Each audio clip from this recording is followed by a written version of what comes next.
Ya, halo pemirsa, apa kabar Anda hari ini? Langsung dari studio IDX Channel Jakarta, saya Prasetyo Wibowo hadir dalam Market Review yang akan mengupas isu-isu yang menjadi penggerak ekonomi di tanah air. Seperti biasa, live streaming kami bisa Anda saksikan juga di idxchannel.com. Dan langsung saja kita ikuti Market Review selengkapnya.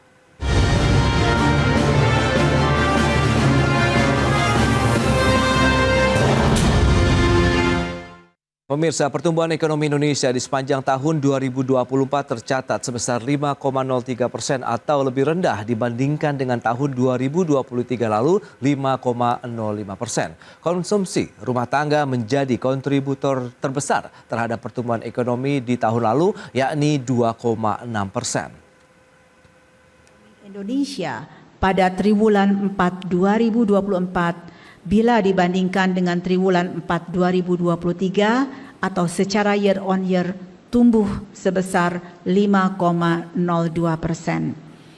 Bila dibandingkan triwulan ketiga 2024 atau secara Q to Q, ekonomi Indonesia tumbuh sebesar 0,53% dan secara kumulatif atau C2C ekonomi Indonesia pada tahun 2024 tumbuh sebesar 5,03%. Demikian pernyataan PLT Kepala Badan Pusat Statistik Amalia Adininggar Widiasanti mengenai laju pertumbuhan ekonomi nasional di sepanjang tahun 2024 sebesar 5,03%. Capaian tersebut lebih rendah dibandingkan dengan tahun 2023 yaitu 5,05%.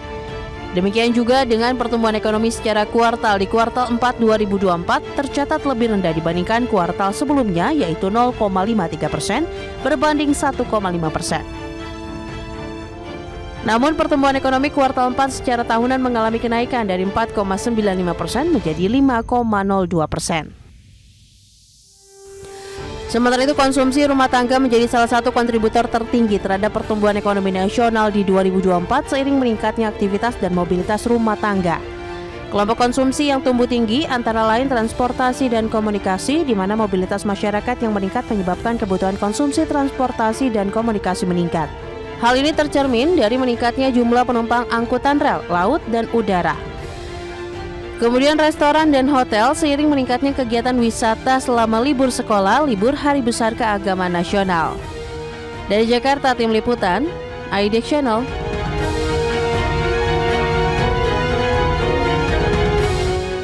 Ya, berikutnya kita akan sampaikan terkait dengan data pertumbuhan ekonomi Indonesia dengan rentang 2019 sampai dengan 2024 secara tahunan kita akan cermati bersama.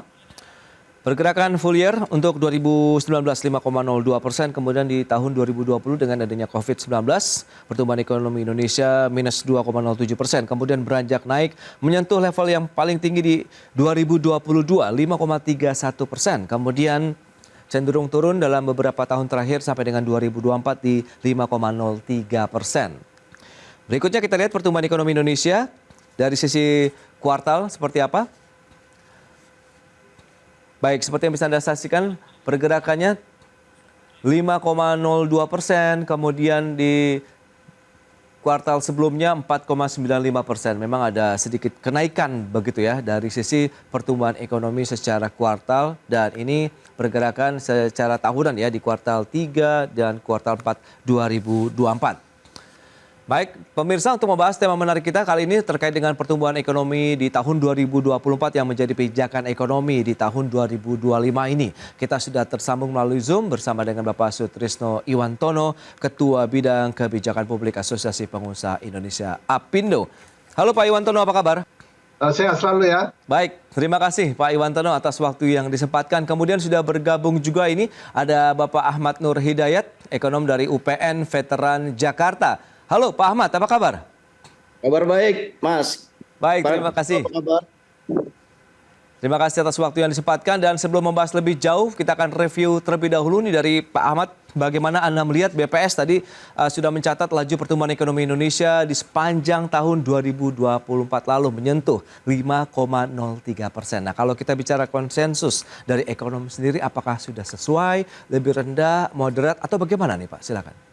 Ya, saya berikan dulu gambaran ya bahwa sebetulnya kita melihat pertumbuhan ekonomi tahun 2024 ini, kita sebetulnya sedikit agak kecewa ya. Kenapa? Karena tahun ini kan adalah tahun 2024 ya, maksud saya adalah tahun politik ya, di mana sebetulnya konsumsi atau spending itu sangat-sangat besar sekali. Tidak hanya dari sisi pemerintah yang jor-joran melakukan spending pada bantuan sosial, tetapi juga kan konsumsi atau spending dari masyarakat ataupun kelompok non pemerintah begitu ya, yang karena proses pemilu itu terjadi.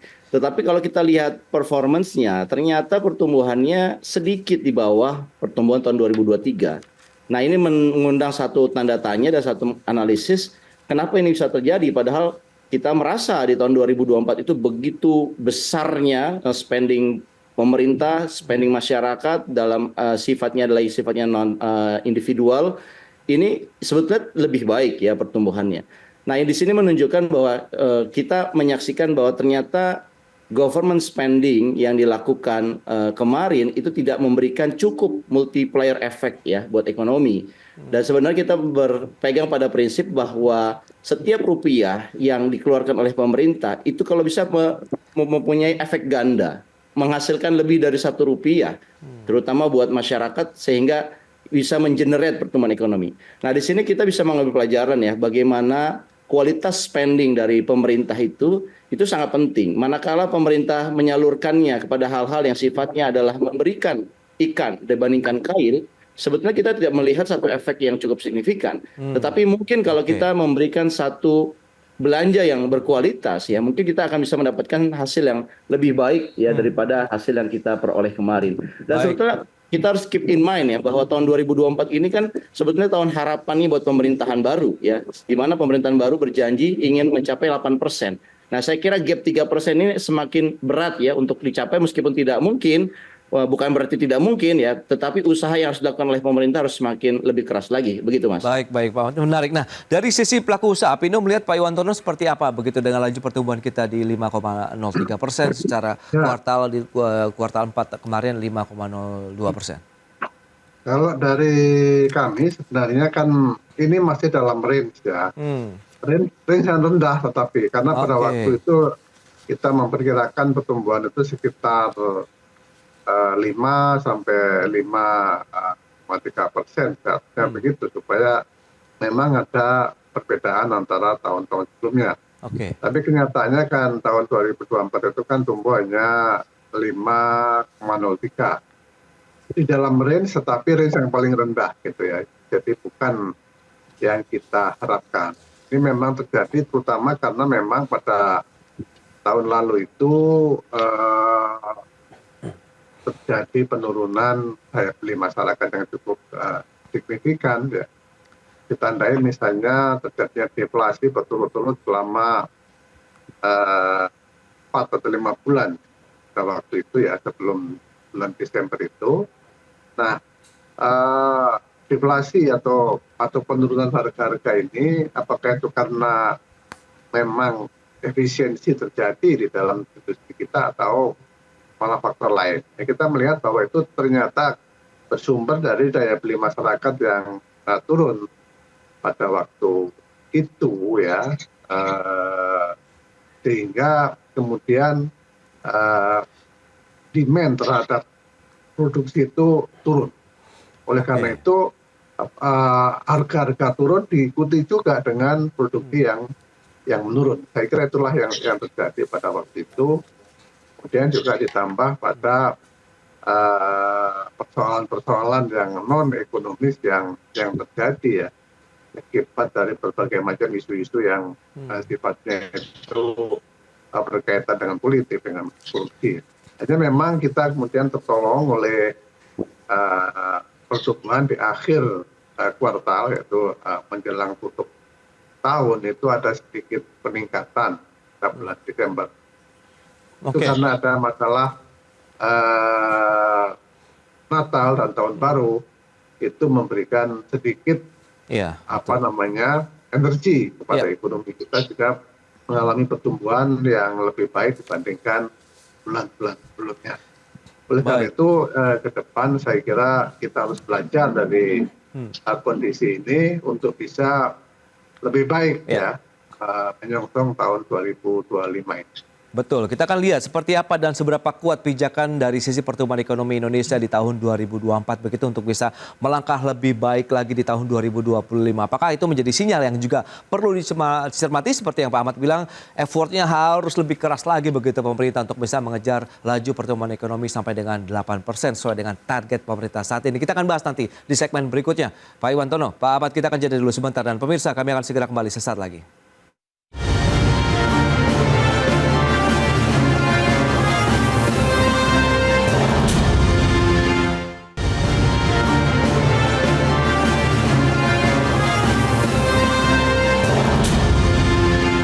Ya, terima kasih Anda masih bersama kami dalam Market Review. Pemirsa, berikut ini kami sampaikan data untuk Anda terkait dengan pergerakan inflasi yang perlu kita cermati. Dari sempat disinggung juga begitu oleh Pak Iwantono begitu dari Aipindo terkait dengan deflasi yang kembali lagi terjadi di bulan Januari 2025. Ini dia pergerakannya secara bulanan maupun tahunan. Ya, kita lihat di 0,44% Desember 2024, kemudian Januari menjadi deflasi 0,76%. Sementara untuk pergerakan tahunan dari 1,57% menjadi 0,76% di Januari 2025. Berikutnya, PMI Manufaktur Indonesia ini menarik juga untuk dicermati. Setelah sempat meninggalkan level ekspansi atau mengalami kontraksi, akhirnya PMI Manufaktur Indonesia kembali lagi di atas 50 poin di 51,2 Desember, kemudian Januari tahun 2025 ini sudah di 51,9. Dan selanjutnya kita cermati target pertumbuhan ekonomi dan investasi dari pemerintahan Prabowo Gibran untuk 5 tahun ke depan. Ya, pertumbuhan 5,3% di tahun ini, kemudian tahun depan itu 6,3%, tahun berikutnya 7,5% sampai dengan 8% di tahun 2029. Dengan target yang diharapkan untuk investasi yang masuk itu baik yang foreign direct investment maupun yang juga domestik di akhir tahun 2029 diharapkan mencapai 2.969,64 triliun rupiah.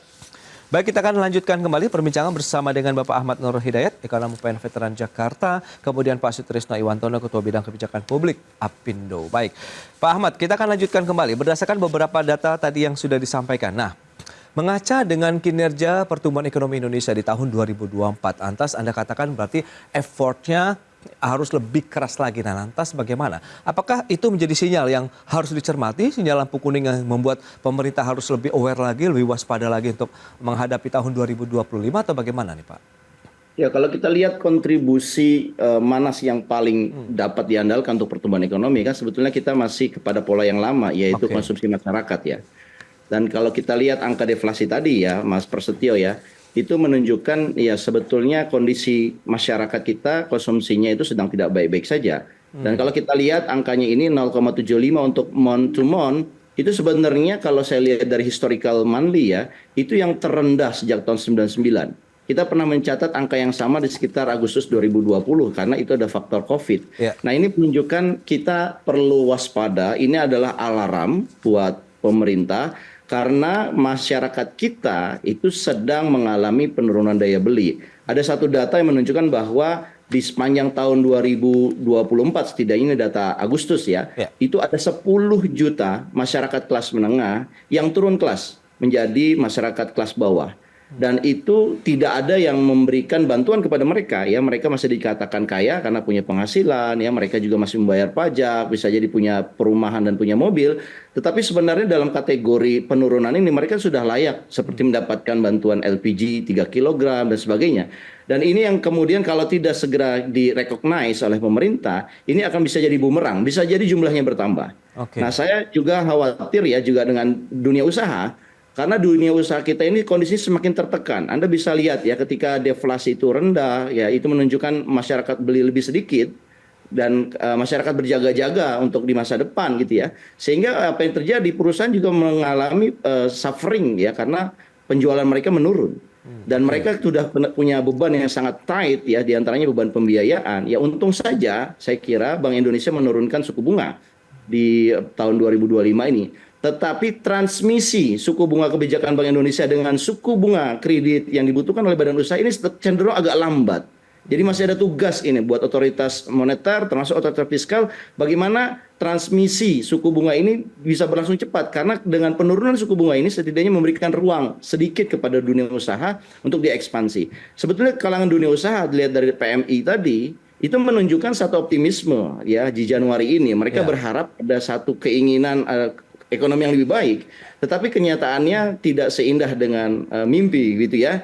Sehingga perlu dicarikan jalan lain lah begitu membantu mereka begitu. Baik. Nah, dari Apindo sendiri melihat bagaimana begitu PMI manufaktur kita yang semakin membaik begitu masuk lagi ke dalam level ekspansi, kemudian ya deflasi terjadi karena BPS juga menyebutkan ada kebijakan diskon tarif PLN di sana begitu. Lantas bagaimana dengan the real daya beli masyarakat juga yang dialami dunia usaha sendiri saat ini? Apakah memang ada pertumbuhan stagnan atau bagaimana nih, Pak Iwan? Daya beli masyarakat itu tumbuh, tetapi tidak terlalu signifikan ya. Misalnya itu sekitar 4,sekian% ya. Tapi kita tahu bahwa kontribusi terbesar dari ekonomi kita itu kan memang bersumber dari konsumsi rumah tangga ya, lebih dari 53%. Dan kalau itu kita tidak bisa jamin ya bisa tumbuh untuk tahun 2025, saya kira kita akan sulit untuk mengangkat ekonomi, terutama karena memang tadi Mas Ahmad juga sudah menyatakan kelas menengah kita ini kan terus-menerus turun. Padahal kita tahu bahwa kelas menengah itu adalah jumlahnya sangat besar yang mendominasi populasi masyarakat kita. Nah kalau dia turun jadi usaha kecil, usaha informal, itu menandakan bahwa memang daya beli masyarakat itu turun. Ya. Oleh karena itu kita saya kira mesti all out untuk tahun 2025 ini memfokuskan pada peningkatan daya beli masyarakat. Ya. Sehingga orientasi dari peningkatan sektoral itu juga mengarah kepada sektor-sektor yang sifatnya padat karya. Kalau tahun lalu misalnya sektor perdagangan, dan sektor-sektor pengolahan, ya, pertambangan itu menjadi penyumbang utama pertumbuhan, tentu nanti juga harus diikuti dengan sektor lain yang menyediakan lapangan kerja, ya, terutama di sektor pertanian dan industri ringan, manufacturing ringan. Itu adalah sektor-sektor yang memberikan lapangan kerja baru. Terus terang kita ini kan mengalami problem pengangguran, saya kira masih akan menjadi problem ya, karena setiap tahun ada sekitar 3 juta angkatan kerja baru yang masuk pasaran. Ya, mereka ini tidak mungkin bisa terserap di sektor-sektor formal skala besar, karena sektor-sektor formal skala besar ini ke depan akan cenderung kemudian lebih capital intensive karena perkembangan teknologi AI dan sebagainya yang kemudian tidak terlalu ramah kepada penciptaan lapangan kerja. Sehingga kita harus menoleh lebih banyak kepada sektor-sektor padat karya, terutama di kelas menengah untuk ditumbuhkan supaya dia bisa menciptakan lapangan kerja. Dan ini tentu harus mempunyai implikasi kepada kebijakan moneter, kebijakan fiskal yang lebih proaktif ya, mendorong sektor-sektor ini ya, di bidang moneter misalnya kebijakan di sektor perbankan ya, suku bunga itu mestinya jangan terus-menerus ditingkatkan ya, tapi ada sektor yang memang didukung untuk itu. Demikian juga fiskal, orientasi pembelanjaan itu harus mengarah pada sektor-sektor yang kemudian menciptakan lapangan kerja dan punya linkages, punya keterkaitan. Jadi kalau sektor itu ditumbuhkan, maka sektor lain itu akan bertumbuh. Saya kira itu PR kita ke depan tahun 2025 ya. Dan beberapa lagi nanti yang akan saya sampaikan. Baik, Pak Iwantono. Nah, BPS mencatat ada 5 lapangan usaha dengan kontribusi terbesar nih terhadap ekonomi di sepanjang tahun 2024 lalu. Begitu ada industri pengolahan, perdagangan, pertanian, konstruksi, kemudian pertambangan. Nah, apakah kelimanya ini juga akan kembali menjadi penopang di tahun 2025 ini, Pak Ahmad? Anda melihatnya seperti yang tadi disampaikan Pak Iwantono, harus ada keterkaitan begitu antar produksi, kemudian dari sisi kebijakan pemerintah fiskal moneternya sehingga penciptaan lapangan kerja, industri padat karya juga semakin bisa menyerap lebih banyak tenaga kerja di Indonesia. Iya, saya kira sektor unggulan kita itu masih seperti sektor-sektor tradisional ya yang tadi disebutkan. Hanya saja ada sedikit perbedaan di tahun 2024 di mana sifatnya sektor investasi ya, ini menunjukkan satu peningkatan yang cukup baik. Oke. Tetapi kalau kita lihat bagaimana investasi kita jalankan di tahun 2024, itu kelihatan dari nilai ICOR-nya, Mas. Ini kami sedang juga mencoba menghitung oke. ICOR, satu incremental investasi ya, bahwa penambahan Rp1 dari investasi itu menciptakan berapa rupiah atau berapa persen pertumbuhan ekonomi. Itu ternyata mengalami satu penurunan. Artinya investasi yang semakin banyak ini tidak menyumbang begitu besar gitu kepada pertumbuhan ekonomi kita. Bisa jadi karena pendekatan investasi kita sifatnya adalah bukan kepada padat karya, kepada teknologi tinggi, atau bisa jadi kita malah membuka ruang untuk diisi oleh tenaga kerja asing ya kemarin-kemarin, sehingga tidak memberikan lapangan pekerjaan buat masyarakat lokal ya, terutama industri-industri tempat investasi di sana. Oke. Sebutlah katakan energi dan hilirisasi. Tapi saya ingin mengatakan begini, seluruh sektor ini ya kalau kita ingin bicara pertumbuhan, maka kita harus boosting sektor-sektor yang memang melibatkan masyarakat banyak. Dan saya kira inilah yang menjadi tugas dari pemerintahan yang akan datang, pemerintahan Prabowo dan Kabinet Merah Putihnya. Bagaimana investasi yang datang ini menciptakan lapangan pekerjaan yang cukup masif, memberikan lapangan pekerjaan kepada masyarakat kita. Iya. Kita punya 25 juta orang miskin. Ya tadi pengangguran disebutkan juga oleh Pak Iwan juga masih cukup signifikan. Nah ini bagaimana mengangkat mereka dan yang tidak bekerja ini punya pekerjaan dengan segera begitu. Baik, baik. Dan kita tahu juga sumber pertumbuhan ekonomi menurut pengeluaran tertinggi di tahun 2024 lalu juga adalah konsumsi rumah tangga. Sumbangannya sekitar 2,6%. Nah, apakah ini jadi indikasi daya beli masyarakat yang sudah mulai membaik seperti yang sudah disampaikan Pak Iwantono tadi? Begitu lantas bagaimana dengan tahun 2025 ini? Kita bahas lagi di segmen berikutnya, kita akan jeda sebentar. Dan pemirsa, pastikan Anda masih bersama kami.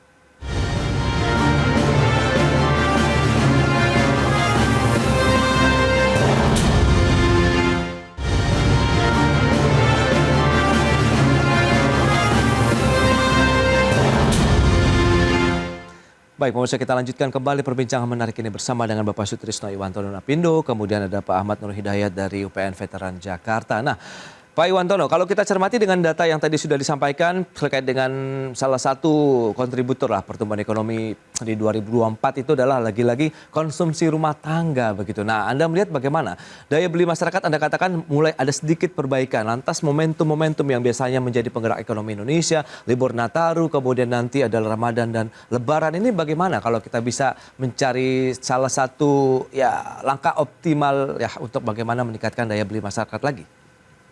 Ya, saya kira adanya pertumbuhan sekitar 2,6% dari konsumsi itu tentu menjadi indikator yang baik. Tapi saya melihatnya juga masih ada pengekang-pengekang lain. Jadi ketika dia mau naik dia terkekang. Pertama mungkin adalah soal inflasi. Ya. Yang kedua kebijakan-kebijakan yang sering tidak populer yang dilakukan oleh pemerintah. Ya. Saya kemarin tiba-tiba menaikkan PPN misalnya. PPN itu kenaikan 1% punya dampak yang signifikan nanti bagi harga-harga yang tentu akan berdampak juga kepada daya beli masyarakat. Kemudian juga misalnya ada pembatasan DHE ya, devisa hasil ekspor yang ditahan ya. Itu juga menyebabkan kemudian dari si pelaku-pelaku ini, nah kalau hasil ekspornya itu ditahan terus 12 bulan lagi, terus dia mau produksi pakai apa? Kalau dia tidak bisa produksi, artinya kan implikasinya kan kepada suplai barang dia. Suplainya menjadi berkurang dan itu akan mempengaruhi masyarakat ya. Oleh karena itu kontradiksi ini yang harus dihindarkan ya, terutama misalnya yang menyangkut korupsi ya. Korupsi masih merupakan faktor yang penting ya. Kita lihat misalnya ada pagar laut, ada macam-macam ya yang muncul ya. Sekarang kemarin itu ada tabung gas. Semua ini akan menjadi faktor yang tadinya kita sudah punya optimisme ya, ditandai dengan PMI yang sudah di atas 50%, itu menunjukkan ada gairah. Tetapi bisa juga kemudian terikat atau terkendala yang tadinya sudah mau jalan kemudian terkendala lagi oleh hal-hal semacam itu ya. Terutama tadi kita sebut kalau kemiskinan itu masih menjadi persoalan ya. Kalau kita ingin daya beli masyarakat itu baik, maka kemiskinan itu harus dinaikkan. Belum lagi nanti kita bisa bicara kesenjangan ekonomi antar wilayah, antar golongan, antar kelompok pendapatan, itu akan menjadi juga hal-hal yang menghambat pertumbuhan ekonomi yang didrive oleh konsumsi. Saya kira itu beberapa hal. Yang lain tentu infrastruktur yang masih menjadi PR kita. Tanpa infrastruktur yang baik, yang fokus, maka juga akan tidak memberikan insentif bagi dunia bisnis untuk tumbuh. Baik, Pak Iwantono. Nah, Pak Ahmad, lantas bagaimana kalau kita bicara mengenai upaya-upaya untuk bisa meningkatkan lagi daya beli masyarakat? Di satu sisi, konsumsi masyarakat okelah meningkat. Konsumsi dari sisi belanja pemerintah itu bagaimana? Mengingat adanya efisiensi anggaran yang ditargetkan 306,6 triliun di tahun 2025 ini.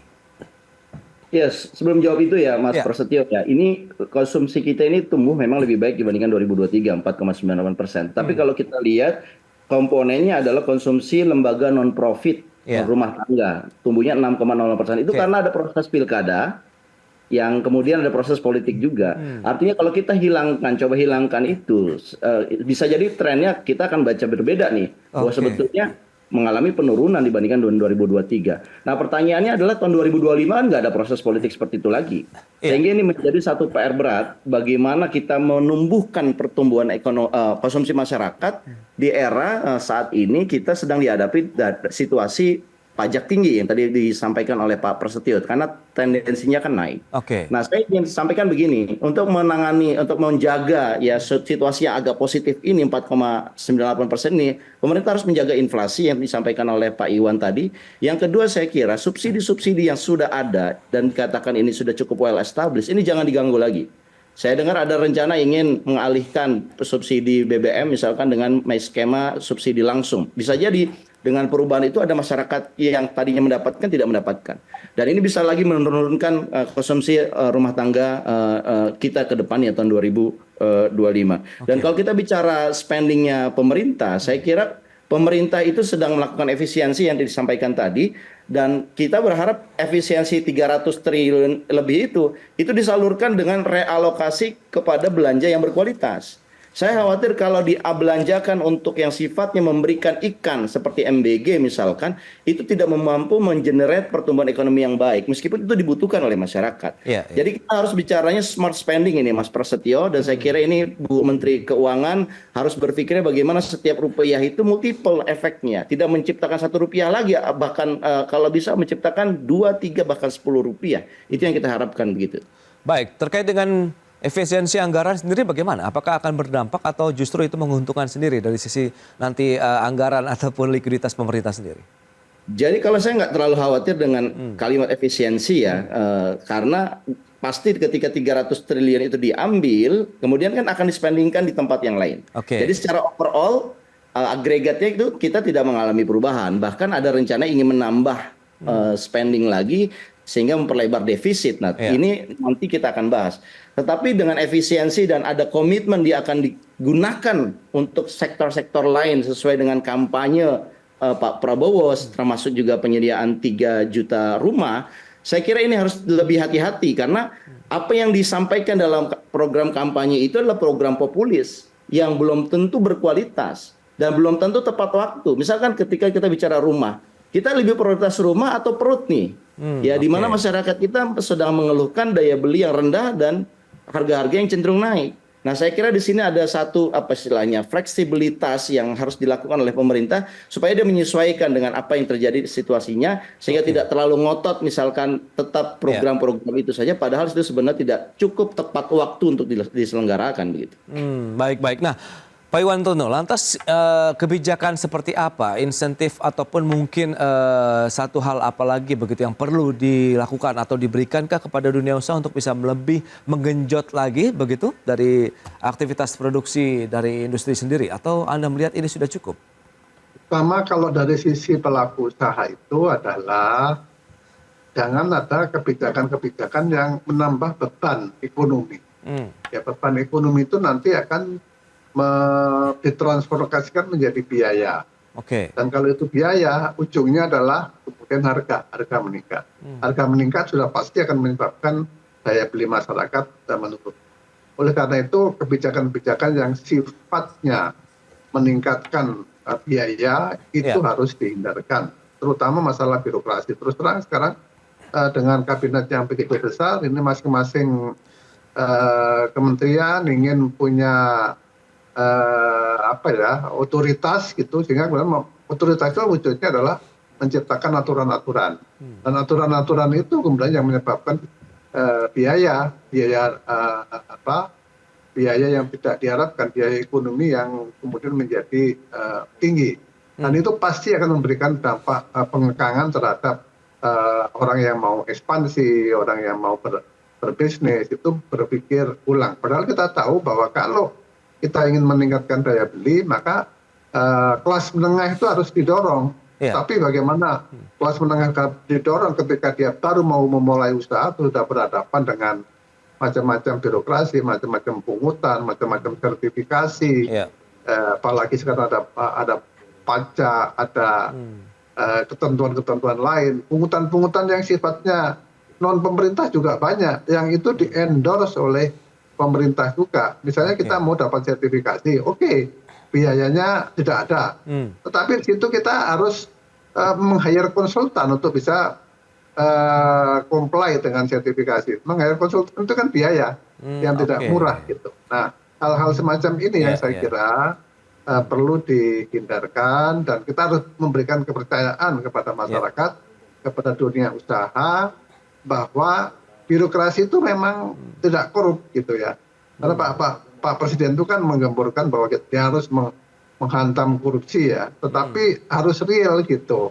Jangan nanti di lapangan kemudian yang terjadi malah sebaliknya ya, para pembantunya masih maju mundur.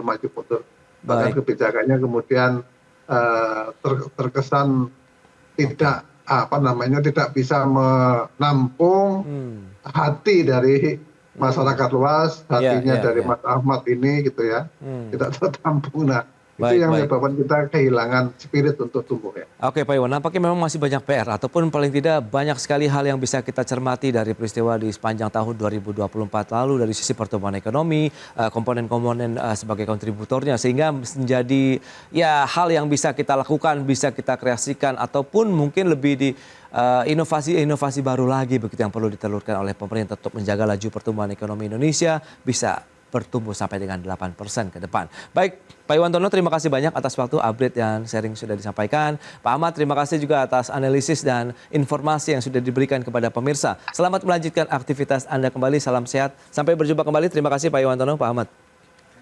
Terima kasih, salam sehat. Waalaikumsalam. Salam. Ya pemirsa, jangan beranjak dari tempat Anda karena sesaat lagi kami masukkan kembali tentunya dengan pembahasan menarik lainnya terkait dengan transformasi BUMN berlanjut pasca pengesahan Undang-Undang BUMN.